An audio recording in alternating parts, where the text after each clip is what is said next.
Welcome to the Atheist Roundtable. That's Tart, and we got Mr. Tom or TJUMP in the seat. What's going on, Tom? Hey, how's it going? I'm doing pretty well. good. And we were just talking backstage about Mutant Oz. I mean, that's just what we were discussing, how he just wouldn't shut the hell up. But anyway, the first thing I wanted to bring up, Tom, we're going to go straight into this. It's a deep dive, is the Agaton Foundation. You know, that's something that I came across recently. That I usually go to see my Hitchens clips or Sam Harris clips, and I see your little mug on there, man. So what's up with that? Tell me a little bit about that. Yeah, so I've been subscribed to his channel for a while, talked to him a few times and asked if he'd be willing to make a clip or make a best of clip of mine, because I also watch his work and really respect it, and it'd be just really cool. And he was kind enough to have agreed, and so that was really awesome. I was really appreciate him being willing to do that. So Yeah, it's pretty incredible. I thought to myself, man, I watch these debates and I've seen plenty of yours, but to streamline them all, and I recommend everybody go check them out, because I think it's like a 13-minute video of most of your good ones. I mean, there's a few there I think you might have missed, but there's a lot of good bits in there. A lot of cool little mic drops, as they say. But yeah. Check out the Agaton Foundation if you haven't subscribed to that too, if you want to see some cool stuff. But I thought that was a pretty good honor of him, because I've emailed him and he just told me to shut the fuck up. So. But hey, look, let's go back to young Tom. Tom, high school Tom. Are you a Christian? Are you a Muslim? What are you? Yeah, early high school I was definitely Christian, but late high school is when I started to become an atheist. No. That's when I started the transition, or when I ended the transition from becoming a Christian to an atheist, was sometime in late high school. Yeah, were you just a Christian because you were told to be one, or were you genuinely a Christian? I was brought up a Christian, and so I definitely believed. I was pretty genuine in my belief at the time. So I was definitely like hardcore, diehard Christian. It was essentially like one of the most important things in my life at that time, because I just had major depression, and the hope that there was some kind of an all-powerful being up there who I could like put my hope in and just kind of do something to change, improve my life. That was the one thing I was really clinging to at the time. So it was important to me, really important to me, my belief in God. And I lost it essentially because after praying every morning, every night for help and never getting it, I stopped being able to believe there was that all-powerful sky daddy who was really cared about you and who could just snap his fingers and make a difference in your life, but isn't doing it. It just became impossible for me to believe that such a being could exist. And so I just lost my faith. Sure. So you actually did pray when you put your palms together. You thought you were speaking to some higher power. Yep, that was really important to me emotionally. It was that connection that I thought was there. Now, how old were you approximately? By the way, are you an 80s kid, 90s kid? What's going on here? Yeah, I'm 32 in 2 weeks. So yeah, grew up like 90s era, I guess. And back then, you're praying. What are you praying for? Are you a sad teenager? Yeah, major depression. I'm pretty sad, about as sad as you can get. So yeah, I had zero close humans in my life at all. So I was praying for friends, relationships, just any happy memories kind of stuff. My life was essentially wake up, go to school, hide from everyone. So, because I just felt like shit the entire time, sleep in class, do nothing to get noticed because I was just terrified. All social interactions I had in grade school and before that were just really bad. So I was afraid of people, still am for the most part. But I was praying for some kind of help, some person to come into my life and make a difference and be that social connection that I never had. So I could like feel the acceptance and belonging, companionship, community stuff that most people do. And I never really got that. And that's what caused me to stop believing. Did you have parents? No, I was a abiogenesis baby. You straight out of the test tube, just Yep, TJUMP, and you came out as TJUMP, like a superhero. Yep, fully formed TJUMP. It was quite awkward in grade school being fully grown and having just friends like that movie Jack with Robin Williams. Yeah, I had parents. I was not a fan of them for the most part. Essentially never talked to them as much as possible because all my interactions with them are pretty terrible. So Yeah, I definitely had parents. I don't really have any memories of my mom for the most part. She was always there. I just don't remember pretty much anything about her. But yeah, I never really spoke to them, never really shared stories because it was all pretty painful for me most of my past. So I did the best to just escape it and not interact with anyone in my life. To rephrase that question, do you have parents? So tell me about your parents. Both of them are dead. That usually was what happens. And I'm like, oh, God damn it. Fuck, I shouldn't have said that. So do you have parents? Well, I'm thinking to myself, if you have parents and you're that depressed and you're praying, I'm thinking, do you cry out is there any cries for help to them? But you just kind of said, no, these aren't my nurturers. These aren't the type of parents that I go to for help. So you were praying and you also weren't getting anything there from the prayer. So you're like testing your faith, if for lack of a better term. What led you to Christianity to begin with? Who gave you the literature or taught you about Christianity? Was it your parents? Yeah, I mean, I was brought up with it, going to church, reading the Bible. It was in because my mom especially is super religious, so everything has something to do with Jesus. Like, oh, that pan is Jesus. Look for Jesus in the pan. And I lifted something. That's thanks to Jesus. You got to thank Jesus for that. Everything is Jesus. So I was definitely inundated with it as a child. I don't know, like I have no recollection of before being a Christian, so I have no idea what led me to it. It was just as a kid, I was brought up with it, and it was second nature, like the world is round kind of a thing, or Gotcha. there is the external world, there is Jesus. Sure. Now my mother was, or she still is. I hope she's not listening. I know you're still alive, Mom, if you're listening. But my mother's Christian and she raised me, but I've never really considered myself a Christian. I've never been a believer of deity. So I usually have to check with this. But you somehow did adhere to it for a certain length of time. So when were you atheist? When did you say, this is what I am? I identify as an atheist. How old are you at this point?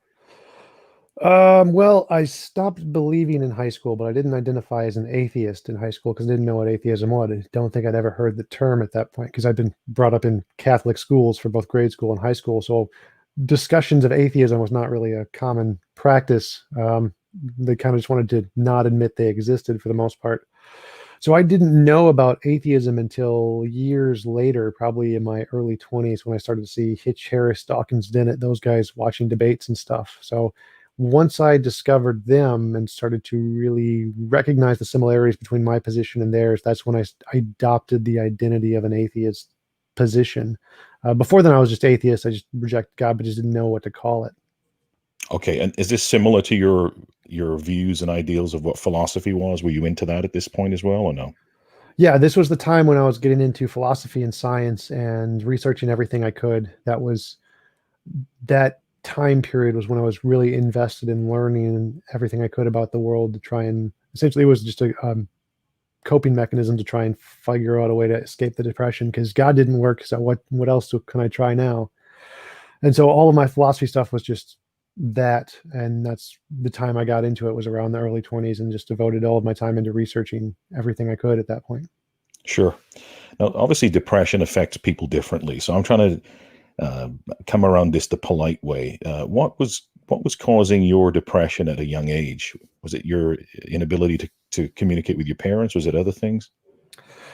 Well, there's always lots of factors that go into it. It's always some combination of nature and nurture. So there's definitely a biological aspect to it where I was diagnosed with high function autism. So I was never uh, social. I didn't like talking to people doesn't make me feel good. I don't enjoy words very much. Sure. I associate emotional joy from external success. So Mhm. I gotta achieve something to feel good. The words aren't gonna do it. There's no combinations of words you could tell me that are gonna make me feel good, or I'm gonna like, oh, I really enjoyed that conversation. Like, no, it's just random gibberish as far as I'm concerned. But that as a child meant that talking to people was really like pointless to me. So I just didn't do it as much. And that led to bullying because I was alone the entire time. So obviously I'm the odd kid out, easy one to bully. And that from kids in grade school was pretty bad. Like they were like stabbing me with pencils. I still got the graphite in my finger, my hands from it. And so my experiences with other people were really bad at that point. And I would like defend myself. So I'd like hit them back to get them to stop. And then I'd get detentions from the teachers. And then my parents would yell at me and do the classic Christian spanking stuff. So I pretty much hated everyone in life at that point. And the combination of every human being making me feel like crap until sometime in my 20s, late 20s, yeah, that kind of turned me off to human interaction for the most part. And that was probably the main cause of my depression. Wow. Both my children, I have a son and a daughter, both my children have autism, and they're completely different from each other. Like my daughter has a sensory disorder, and my son would be more in line with how you've just described yourself. But I don't think, luckily, he doesn't experience the things that you experienced. Now, one of the interesting things is where the era you grew up. I think there's a lot more studies and research done on autism today. And I don't think you would have been self-aware of this growing up. So you probably weren't, you know, understanding what was going on. You can probably articulate this now at 32. You know, when you're a teenager, you're like, what the heck's going on? Over the year, when was the turning point as an adult where you realized that autism plays a role in how you can cope with people and how it's hard to communicate and things like that? Just the factual research, I guess. Like I was diagnosed 25, I guess. I don't know, sometime around then. So I didn't know at all I had autism until much later in life. But I don't think I ever considered it to be relevant. Like I didn't care. I don't care what my diagnosis is. I knew what the problems were essentially from a long time ago. I understood that the way I interact with people and the emotional like value I get from human interaction is very different from other people. I knew that from a long time ago. I don't know when exactly I first realized it, but and so I knew the effects that autism had were something I was feeling from an early age, even though I didn't know I had autism specifically. So it's hard to know exactly when I started to realize that, but it's definitely been a while. Do you think it played a role with how your parents treated you? And I'll preface why. I think I have knowledge of autism and I've studied it. Therefore, I can, you know, appreciate the behavior of my children. Go back 25 years, it might not be the same. Does that make sense? No, because my parents had no idea I had autism because again, wasn't diagnosed till I was 25, so they had no idea. They were just treating me like they would anybody, and there were definitely certain aspects of autism that have had an effect. Like I was the single-mindedness aspect of autism had definitely had an effect. So if I was ever punished or something, like they take away my Game Boy or whatever, I just sit and do nothing for hours and hours and hours, which is very different than what most kids would do. Most kids would just go to something else, but I didn't have anything else. I didn't care about anything except one thing at a time, and so I would not do anything other than sit there and just wait for the punishment to be over. And so that made it's very difficult to be a parent from their perspective because there's nothing they could do to really affect me or cause me to do anything because there's only one thing in the world I really care about. So what are they going to do next? And it was definitely difficult for them to try and cope with my personality type. Sure. And I think that's what I meant. And I apologize. I probably didn't state the question correctly. What I meant was, do you think had your parents had known and had the education of what autism was and was able to understand that you had it as a child, maybe they treated you differently? Possibly, I'm not sure because I think the religious side of them is so ingrained in their personality, they would just defer to the Bible instead of actually the science. And so probably not for the most part. They would probably always go back to, well, this is kind of our interpretation of how the Bible says we should treat people or parent. And so that's what we're going to do. And I don't really care about the science. And it would really take like drastic things in my life for them to change, to stop doing that. Like they didn't really start treating me differently until I like took a bottle of sleeping pills, and then they're like, "Oh, we're probably not gonna keep pushing this narrative anymore. We're just gonna leave you alone." And that was actually a huge improvement in my life. So, I got you. Well, I'm going to leave this topic because I know it kind of coincides with some things Austin went through when he was a youngster with his parents. So that leaves some dialogue there because I know Austin's going to come chat with you shortly. I wanted to ask, if it's okay, could you give me the best reductio ad absurdum argument for presuppositional Christianity that you've heard? the best reductio for presup. I mean, you could just pick whatever you want and presuppose it. Like there is a giant pink rabbit on Mars. I presuppose the giant pink rabbit on Mars, and it's the ground of logic and reason and rationality. And if you don't presuppose the giant pink rabbit, well, then you just can't have knowledge, because essentially the presupposition is the classical argument from ignorance. You can't explain X, therefore, but God can, therefore God. So it's taking all of the big problems in philosophy, problem of induction, problem of universals, problem of the one of the many, and saying, no one can solve this, but God can, because God is super special and powerful and awesome because of the Bible and shit. Therefore, God, since God can answer these questions, he's a better worldview than all of you. And that's their position. They're just saying, we can make shit up to solve all of these biggest problems. Your shit doesn't work. Our made up shit does work. Therefore, God. That's their argument. Yeah, that rabbit thing is more appealing to me than most of the presentations I've heard in those arguments that are currently circling on YouTube right now. Yeah, And well, hey, at least the pink rabbit didn't drown millions of babies. So, or dash them on those rocks. yep. Oh, or some of the bears. The bears were so good with the bears. Yes, people call me Baldy on the TikTok app, because I often show my illustrious bald head, and I often quote kings to them. I just dropped a little verse in there. If you make fun of me, God will send the bears to kill you. So you better be warned. Yeah, there better be 42 of you, young boys. Anyway, now this is a question that some of the guys have talked who didn't make the show today wanted me to ask. Who do you respect as far as debaters from the theist world? Now, I know you've mentioned that you're a fan of William Lane Craig, and I also concur. I think if I was going to own a company that was selling pineapples, I would want William Lane Craig to be the salesman to pitch pineapples. You know, he's a phenomenal debater. But is there anyone else that you look at and think, you know, this guy is a pretty good debater? It kind of depends on what you mean. So if you're looking at someone who's just really good at articulating their position and making a point to try and win debate points, sure, like William Lane Craig's great at that. But if I'm thinking about who I actually respect as a intellectual interlocutor, then like Randall Rouser, I respect him when talking about philosophy. His stuff on Pine Creek, he dropped the ball with the stuff on Pine Creek so bad, but his stuff on philosophy is really good. Josh Rasmussen, he's really respectable. His stuff on philosophy is really good. Pete Inns, I think his position is probably the most intellectually rigorous theist position that you can possibly have. His is the best version of theism you could have and justify your belief with.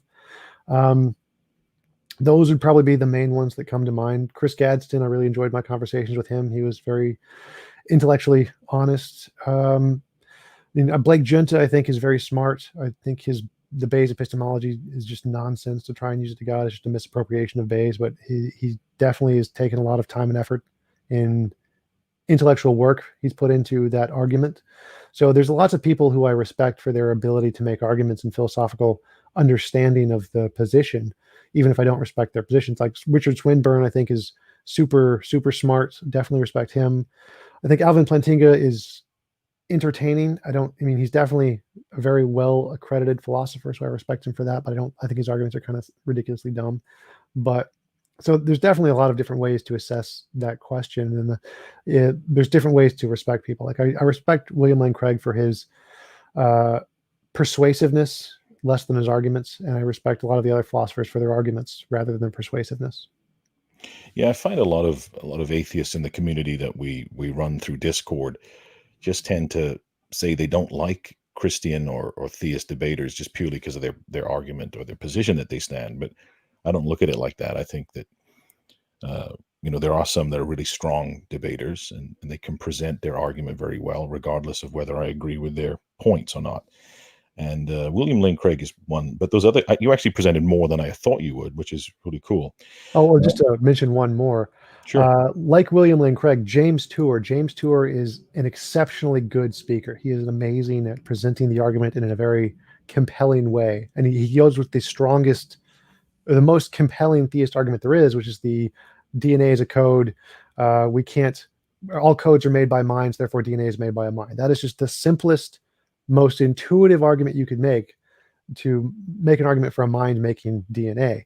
And the atheist reply, by comparison, is significantly harder to understand about like the history of proteins and how to understand what they were formed like and what are the testable predictions, all those kinds of things. It's much harder to say than just DNA is a code, codes are made by a mind, DNA was made by a mind. So that argument is intuitively extremely strong, and James Tour does an excellent job of portraying that argument with some pretty high level understanding of chemistry and biology, even though he's not perfectly qualified in the right fields. But he does an excellent job of portraying that argument in the same way that William Lane Craig does an excellent job in portraying the moral argument of the cosmological or Kalam or whatever. So James Tour is another one that I respect for his compellingness and articulation, even though I think his argument is garbage. Right. I was having a chat with Austin about this before. Now, I'm not sure if you're familiar with Pastor John, or I believe when he does the circuit, when he actually goes out to debate, he goes by Youth Pastor John. Nope, Um, no yeah, idea who that is. well, he's an underground. He goes underground a lot, so he's debated people like Dr. Josh, Scholar Fiction. And I think he did a round of epistemology, straight epistemology with Pine Creek with Doug. He is the only Christian I know that can perform miracles on air. So if That you would get be a chance to impressive. meet, yeah, if you get a chance to meet Youth Pastor John, he could convert you. But he was just in the comment section asking if you'd heard of him, so I thought I'd mention Youth Pastor John. But Hey, just hey, if you want to set up a debate, you can get him on your show sometime. We can do a debate with him. We can show him some miracles. Show us some miracles. absolutely, he's the mirror. Um, one of the things I was going to ask you, and I know you probably get asked this question a lot, and feel free to take your time. We can set a timer. What's your favorite ice cream? Chocolate and black cherry. So there's a local ice cream shop near my home, like a mom and pop joint where they do like handmade ice cream stuff. And my favorite kind is when you mix the two flavors of a cherry and a chocolate. So the one they do is the black cherry, which is my favorite. And then Haagen-Dazs also does a cherry with chocolate mix. And so cherry and chocolate mix is my favorite flavor of ice cream. That does sound delicious. And if Loki is in the chat, that's the old god of hangovers. This gentleman is from Scotland. I'm thinking that Tom is describing Black Forest Gatto type flavor, where you have a chocolatey black cherry type thing. Put in the comments if I'm right, Loki. I think that's what he's talking about. But Tom, I'm going to turn you over to Oz here, and just before you go, I just want to just say the atheist community is very happy to have you as a front runner with debates. Your argumentation is fantastic, and you're a pioneer in your craft. So we do show you the utmost respect. You can't see me, but I'm actually bowing right now to you. So much respect, Thank and you. thank you for coming on to chat with us. Okay. Yeah, for sure. What's up, TJUMP? Not much. How are you doing? I'm good, man. I like your First hat. of all, What is that brand? What is the symbol on it? Baltimore Orioles. Gotcha. I grew up a big Cal Ripken fan. He broke the records for the most consecutive games played without missing a game. And they called him Iron Man. And I call my fiance hates it because I always refer to myself as Iron Man because my body's been through a beating. I've been through like 5 or 6 near fatal car accidents. I break bones and ribs and collapse lungs, and I just keep fucking going. Wow, that's crazy. So that just came apart. But yeah, I proof of the spaghetti monster. Like the only way you could have survived that was if the spaghetti monster saved you with this noodly appendage. Yeah. Like when the first really serious car accident I was in was, family came to the hospital room, and it was, well, the only reason you're still alive and you're going to survive is because of God, and God has a plan for your life. And then I found out later that wasn't true. But first of all, Jump, thanks for coming on and being a part of the Atheist Roundtable. We present, like Pasa just said, we do see you and view you as a forerunner and a voice in our community, and we appreciate that and what you do, and just what you present. You present you're firm. We need to be firm, but you carry that demeanor. It's like, no, it doesn't have to be ugly. It doesn't have to be nasty. Let's just have a conversation. But then when things do get out of hand, you're not afraid to say, hey, these are out of hand and you're a dumbass, so we we appreciate that. So if I can rewind a little bit, and I don't want to retread a lot of things that were said, but I do find a lot of common ground with you when it comes to your upbringing and some of the things you mentioned there. So without going too deep into it, I know you grew up religious or a Christian. What, or as I refer to it, what brand of Christianity were you brought up in? No idea. It was just generic Jesus brand, so probably a Protestant of some kind. But we didn't do much research into the different variations of Christianity. It was just there's just one, and that's if you believe in Jesus. I don't think it was literalist. It definitely wasn't a young Earth creationist kind. It was you accept evolution, accept the 13.8 billion year age of the Earth. So probably just generic Protestant of some variety. Okay, all right. And growing up, the one thing that is as tight as Pos and I are now, as far as not just on screen, but just our friendship and our relationship.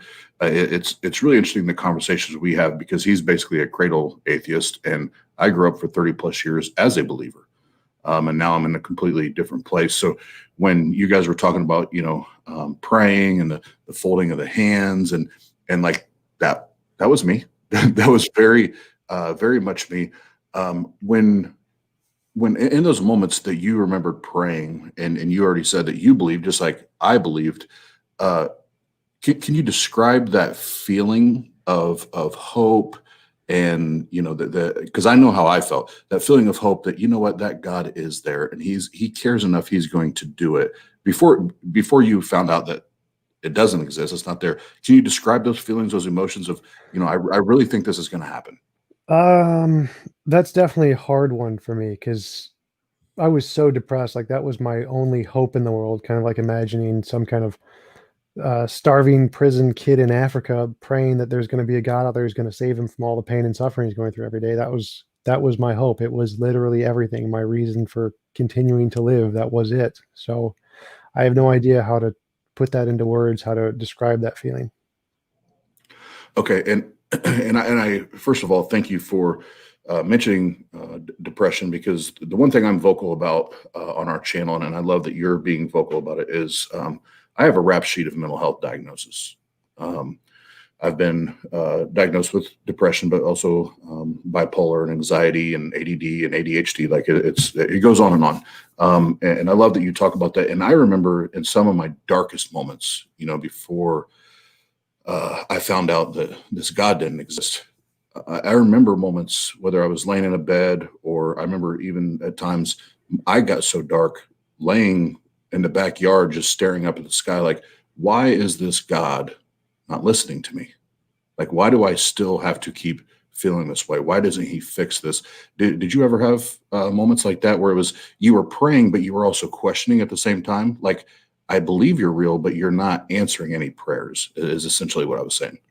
Not usually, no. Like I was so devoted to this one idea that I couldn't even think that, because it would go too dark too fast for me. So I would never ever think that under any circumstance. I'd avoid it with everything I could. So for me, it was always just pray and believe for the hope, but eventually just kind of fizzled out like a dying flame. I never actually like started to really doubt until much later, until I like stopped being able to believe. Then I was like, oh yeah, this God is clearly just the dumbest thing to believe in ever. If there really was an all-powerful God, clearly it would have helped you at this point. So it wasn't, Right. it was, I didn't normally feel like, why aren't you helping me? And then be angry at God for that. That was never usually something I felt. I was usually just depressed and like take that position. Well, God answers all prayers. It's just not always with the answer you want, kind of stupid justification that Christians normally give. Right. No, yeah, I've heard, and for the longest time, I went, praying and wishing, and the folks I had around me well, if you're still struggling with that, Austin, you don't have enough faith, or you're not praying enough, or those type of things. Never once did the suggestion ever get thrown out that Austin, maybe you should go talk to a psychologist. Maybe you should go and talk to a psychiatrist, and maybe there's some, medications you could take or what. No, it wasn't that. It was just that I wasn't believing enough. I didn't, like I said, wasn't praying enough. Did you ever hear anything like that? Oh yeah, that I heard that every other day from somebody somewhere. It's like you just got to pray more genuinely. You believe more genuinely. Some stupid stuff like that. It's just ridiculous. Like people in our situation are probably those that believe the most genuinely because we're so desperate for the help that we have to. And so it's pretty much impossible to believe any more genuinely than when everything, all of your hope is riding on belief in this one thing. And so it's so unbelievably ignorant and hypocritical for people to say, well, you just needed to, you just didn't believe hard enough or didn't Yeah. pray hard enough or more genuinely enough. But that's what they have to do to justify their worldview. And so it's one of the things that makes the Christian worldview so immoral is that you have to believe that God is there and that the person suffering, well, they deserve the suffering because your God's not helping them. And it's one of the things that makes the Christian worldview so immoral, even in the more moderate belief systems. Right. And yeah, I totally agree with that, and especially now having the view, or I guess the perspective that I have today, because now, I had to go through a long process, and I ended up right before I really started to, I guess you would say, come out as an atheist. I ended up in a psych ward because I wasn't medicated because people told me for so long that I didn't need medications and I just need to pray. And when I started to doubt and the skepticism crept in and I wasn't praying anymore, I didn't have this placebo effect, that maybe this God was going to heal me. Man, it started hitting me like a ton of bricks. Where it's like, no, this is real and I need to deal with it. And I ended up in a psych ward. And that was the best thing that ever happened for me, point blank. Because why? I met a psychiatrist, I met a psychologist, and they got me on meds. They got me on medications to help me. And now I am the happiest version of me that I've ever been in my entire life. And I'm more sad that I didn't get to experience that earlier in life. I'm grateful for it now. But I look back at it and what you just said, it's almost a mental abuse that they don't say, hey, go seek professional help. Instead, it's just, well, neglect the actual professional help and just pray to God. It's borderline, abuse or controlling, mental control to me. What would be your opinion on that? Yeah, it's the same as when you have someone who has like a disease or something, and instead of taking them to the doctor, you pray, try to pray the disease away or whatever. But for me, I did actually end up seeing lots of therapists, and yeah, after taking the bottle of sleeping pills, I was in a psych ward for a bit. So that didn't actually work for me though. So even if they had done that, it wouldn't have done anything, unfortunately. Because for me, it's all external. Like I need to be able to achieve something I value in life to feel better, and no words or drugs or therapies are ever going to make a difference for me. Okay. And have you found something now that has helped you to, ground yourself, center yourself? And if the answer is yes, what would that be for you personally? um, it's super hot blondes would be my answer. So yeah, if anyone happens to know any, send them my way. It's literally the most important thing in the world to me. So, but that is essentially it for me. That is the one thing that I care about in the world. Okay. But now removed from religion and kind of the way that can affect you and bring you down. Do you find yourself happier now being away from religion than you were in religion? That's a tough one. So the false hope makes it slightly less painful. So if you believe there is some all-powerful sky daddy who's going to help you, that helps quite a bit in getting by from day to day. And without that hope, it's much more painful to not believe there's something out there that's going to help you, or it's taking away that hope is extremely painful. So it's the same kind of a thing of when you do nothing, it's less painful than when you like exert yourself and like trying to lose weight, trying to find a better life, working as hard as you can. If it doesn't pay off, then that's extremely painful and was far more painful than just doing nothing and giving up. So it's kind of yes and kind of no. It's a tough call. Okay, no, and that's a very fair answer. And shifting a little bit, now being in the position you're at, and you're, as we already stated, you're a face and you're a voice in the atheist community, that's prominent. Your atheistic position currently, has it, or how has it impacted the dynamics with your family, friends, etc.? Well, I had stopped talking to like any of my family a long time before I actually identified as an atheist, so it had essentially no effect on that whatsoever. Um, and I didn't have any friends pretty much until after the whole philosophy thing. So, uh, like even like after I started my YouTube channel, I had like zero friends, so didn't affect that either. So I really didn't have any. I didn't have any social interactions for it to affect for the most part. Okay. Okay, and then kind of going into uh, the debate forum. How did you? First of all, what spurred your interest to be involved? And current day, is this what you love to do? Is this your passion? Is this what you enjoy doing every day? No, I hate talking to people. I absolutely despise it. It makes me feel like crap. Every word. I hate words so badly. Uh, I've had to. The reason I got into debate was I started doing philosophy, hoping that philosophy and science and that kind of stuff would be a cure to my depression. I figured like if I got enough understanding of all those different topics, this would be a way to cure my depression. And after years and years of mastering it, it didn't do anything, and so I was really disappointed. But during that process, at some point, I was having conversations with other people. I would talk to local college professors about different topics in philosophy. God was a big one. And what got me into the debate community was I would post those conversations on YouTube, and just so I could rewatch them. And then I got a decent enough following, and it was mostly just about conversations, not debates. And then I found James, like, hey, James does debates online. Like, hey, can I do some debates on your channel? And so that's what got me into debates, really, because my focus is more just conversations with academics. But the debate things worked out pretty well, so that's all right. But yeah, this is definitely not something I love. It's just the most tolerable, miserable thing I can do.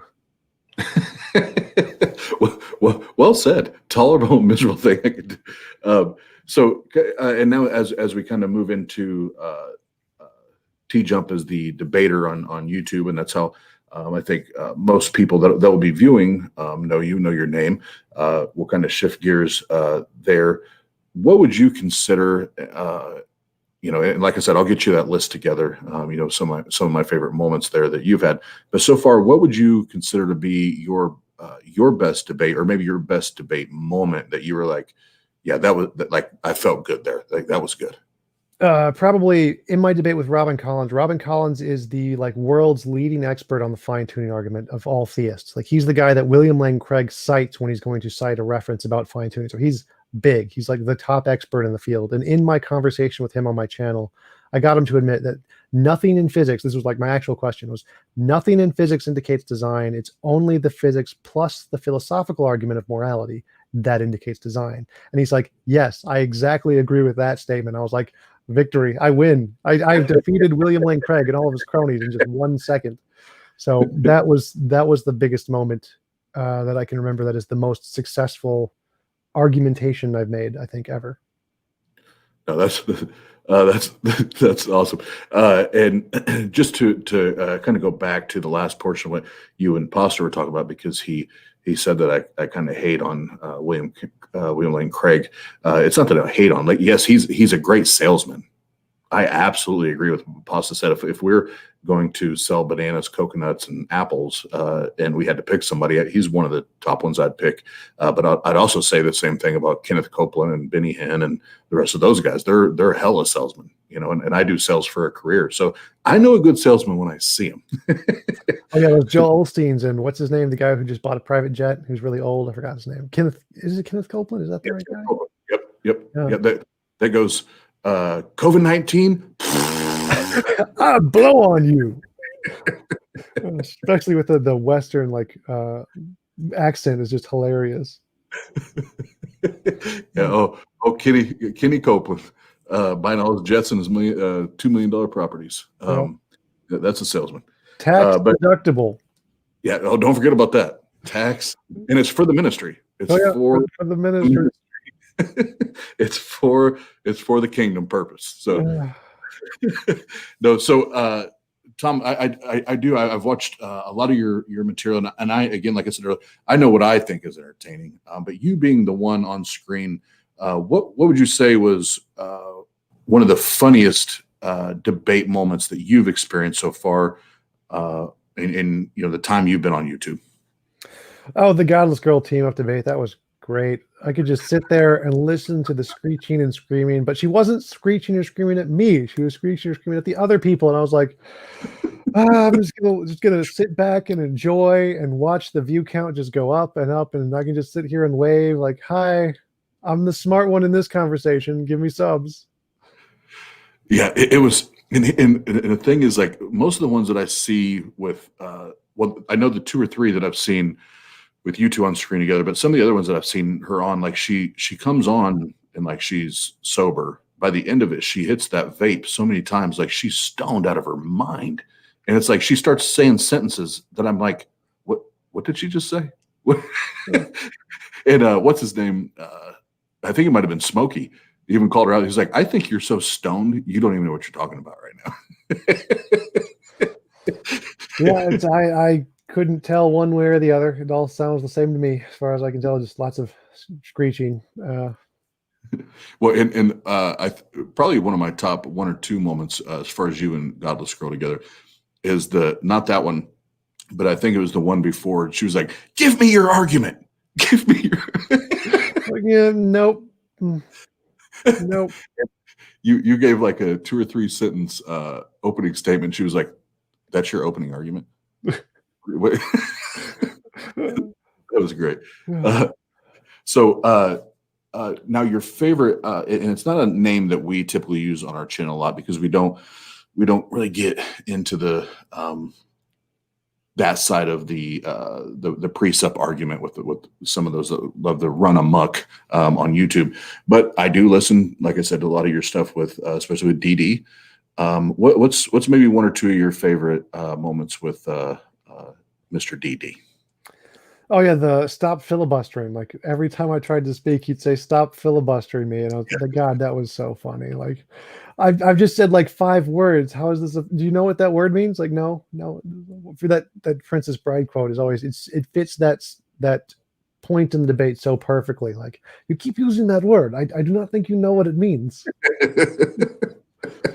Well, and the funny thing is, then you see other videos of his with other where he's talking to other people, but you. And he does the same thing to them. So it was like the very same thing that he was saying to you that time. I was like, no, DD, you do that to everybody. Yep. Yeah, he filibustering is his kind of thing. And he has a few other like classic quotes, like when he asked me like, what is the foundational blah blah blah, whatever his little script is. I was like, it's like reality. And he's like, reality is an abstract concept. I'm like, wow. That one was good. And I know your shtick, TJUMP. You're not gonna catch me with this. And if you've never watched any of TJUMP's videos, please go watch them. And the links have been in the chat. But he comes back with very simple answers every time, especially with DD. And the one he goes to and he hates it. He was like, "Well, no, I think, therefore I am," and it drives him nuts. He's like, "No, that's not what I wanted." But I love how simple your reaction is. And then the last question I have, as far as the YouTube presentation, TJUMP, and you and I talked about this backstage. You just have you're as cool as the other side of the pillow. I mean, your demeanor is, even when you do get outraged and you bite back, you're still just like, chilling in your chair. It is what it is. How do you keep that cool, calm demeanor, even though you're dealing with the likes of some of the ones we've mentioned that are just kind of can be batshit crazy? Well, it's because I just don't care. Like, it's not. I don't care the way the conversation is going to go. I'm not involved, and I'm not like trying to convince them or expecting them to like take my argument seriously. It's just entertainment for the most part, and so I just throw stuff out there, and they throw stuff back, and I just react for the audience for the most part. Since it's not something I'm seriously invested in emotionally, it doesn't matter to me whether they're angry or not. There are some that frustrate me, like the one I was definitely like screaming insults during one of the first Ask Yourself one, or the one with Jack Angstrick with the other people in the background. Those are definitely like cursing people out because those are so annoying. But most of the time, I just don't care enough to get angry. Jack Angstrike is pretty good at debating with Darth Dawkins, but I much prefer the style that you use, where it's less angry, more passive aggressive. Actually, But hey, debated look, Jack we're going to Angstrick. yeah, exactly. But let's transition here. We're going to bring up another Minnesotan. You're from Minnesota, right, Tom? Yeah, born in Texas, moved to Minnesota when I was a kid. So you're from Minnesota then, okay? Because I was born in Texas. I was raised in Wales in the United Kingdom for 20 years. Nobody believes I was ever born in Texas. But hey, look, I heard Murder Shed Steve is backstage in the Atheist Cafe. Uh-oh. So let's bring in Murder Shed Steve. So it's time for Q&A with Murder Shed Steve.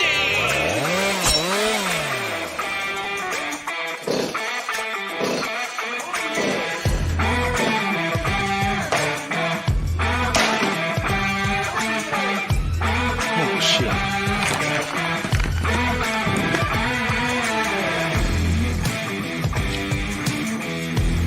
Wait.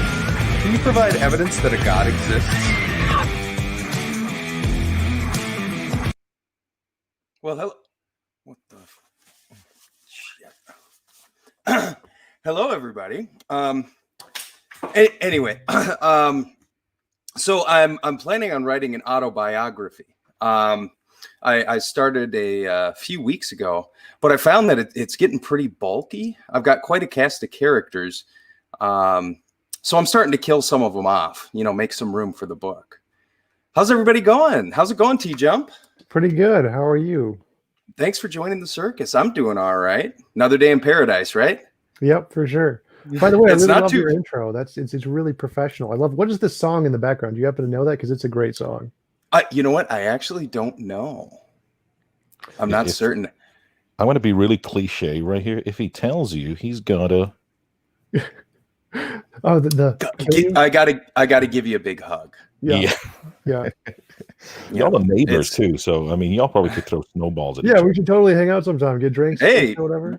We should, we could definitely talk about that. We could meet up somewhere, Like your maybe shed sometime. well, how about the mall? Yeah, that sounds good. Public place, Hey, people. Whatever happened to that TJUMP guy? We haven't seen him in a while. No, only dogmatic beliefs die in the murder shed.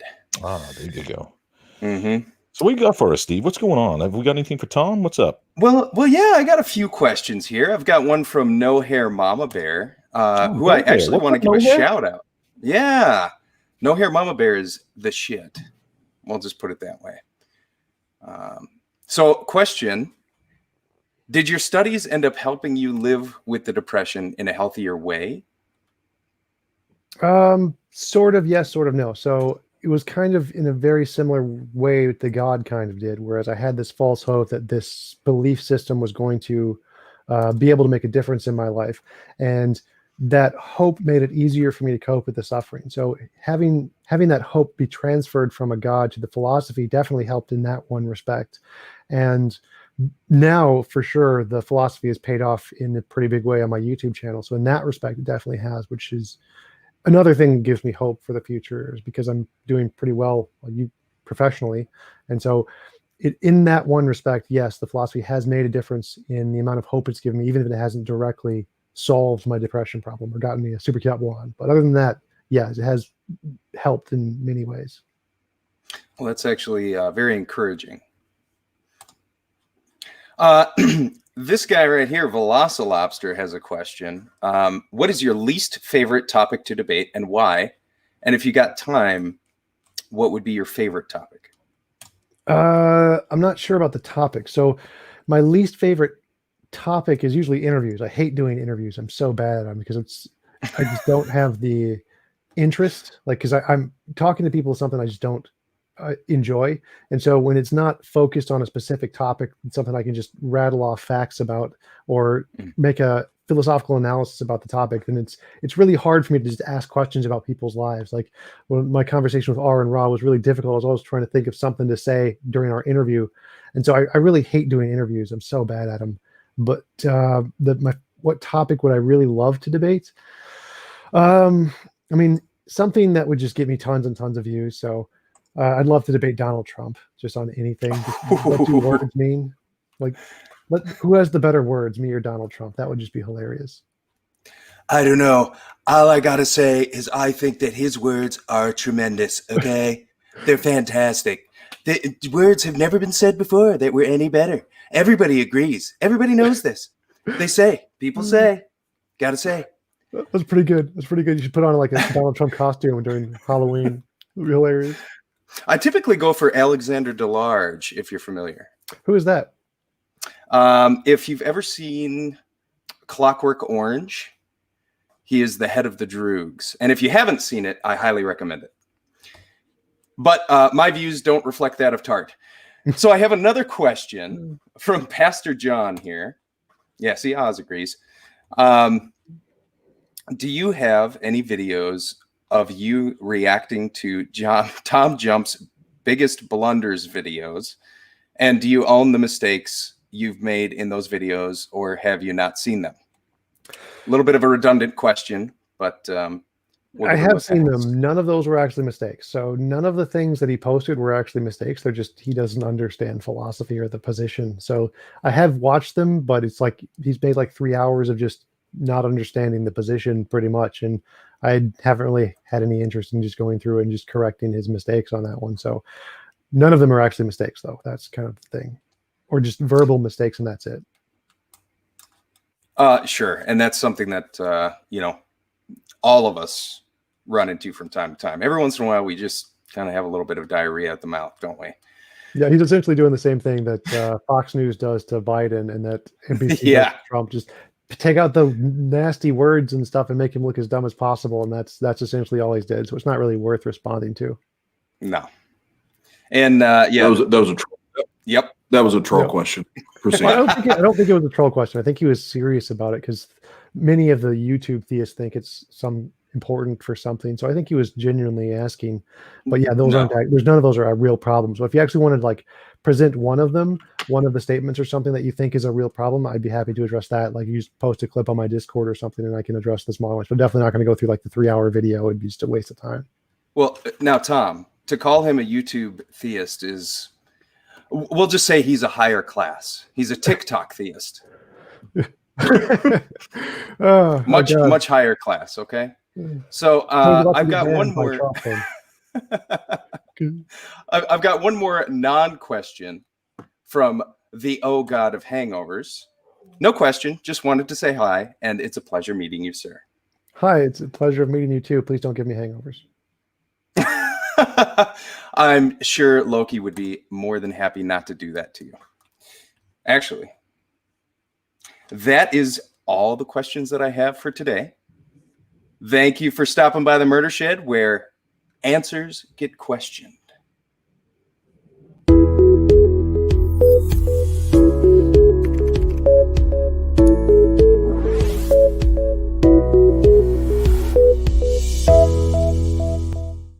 This is the Atheist Roundtable. We're going to be chatting with Oz today about his life story. We're going to go deep. We're going to be spreading his cheeks, delving into that ass. Be going deep. But no, that's not what we're doing. No.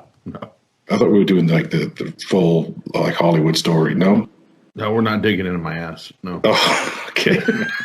I thought we were going into the deep ass dive, like a deep dive. No, wrong channel. Yeah, wrong. This ain't Pornhub. Oh, God damn it.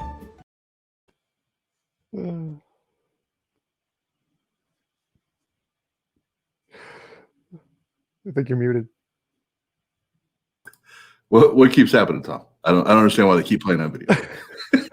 It's a glorious video. That video is hilarious. I love that video.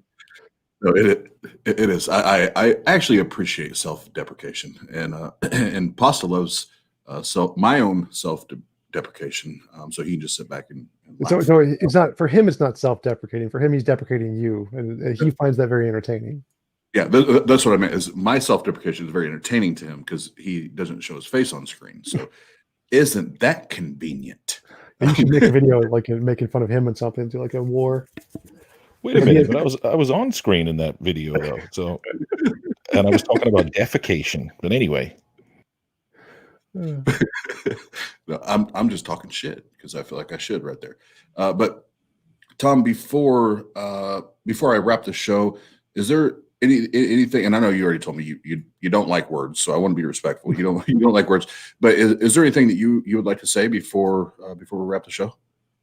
Thanks for having me on. I mean, even though I don't like words, this is definitely an opportunity for me because it's part of my job. So presenting my ideas and exposure is good, even though I don't enjoy it. So I appreciate the invite on your show, as always. So happy to come on again whenever you invite me, even though it's painful. It's better than most other things. So thanks.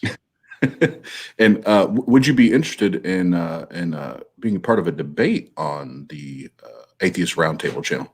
Absolutely. All the time. Okay, perfect.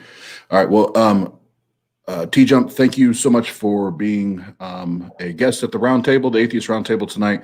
And we'll make sure we share the links and everything so everybody, anybody that has or is on our channel and views us that haven't seen your material, that we can send them your way as well. We appreciate that. And thanks for being candid tonight, man. Thanks for being transparent. And that's huge. And I want you to know that I, we as a channel, but especially, myself having my own, mental health diagnosis and coming through the religious process and everything, I appreciate that. So I want you to know that. And we will have you back, my man. Anytime you want to be back, you're welcome to be back. And all you need to say something and we'll have you back. We'll get you an invitation. So for everybody that's been in the chat room tonight, there's been a bunch. So I'm not even going to try to name all of you off, but we appreciate all of you being in there and talking, except for Pastor John. We don't appreciate his comments. No, I'm kidding. I'm kidding. But we'll wrap it up here. Thank you guys so much. We'll be live again tomorrow night with Nate. He's agnostic, and we'll have a conversation with him. And for everybody, even the crew behind the scenes, Pastor Mike, Steve, and Jeff, and Ben, all of you guys, thank you very much. We're out, man. Appreciate you.